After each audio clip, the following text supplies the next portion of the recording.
Doctor سر محمد اقبال علیہ الرحمہ ایک جگہ پہ فرماتے ہیں، پڑھ لیے میں نے علوم شرق و غرب، پڑھ لیے میں نے علوم شرق و غرب، روح میں اب بھی باقی ہے درد و کرب۔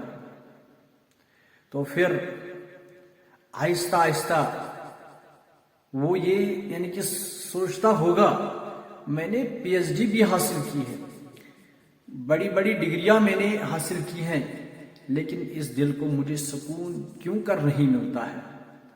تو پھر مولانا روم کی مثنوی سے اس کا اس نے کی جواب ملتا ہے، دست ہرنا اہل بیمارت کنند۔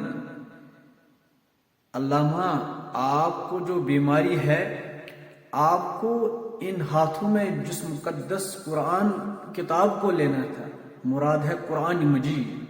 دست ہرنا اہل بیمارت کنند، سوئی مادر آنکھتے مارت کنند۔ مراد ہے اگر آپ سکون چاہتی ہو، امن چاہتی ہو اور فضا ماحول چاہتے ہو تو پھر قرآن کو اپنے سینے سے لگا لو انشاءاللہ۔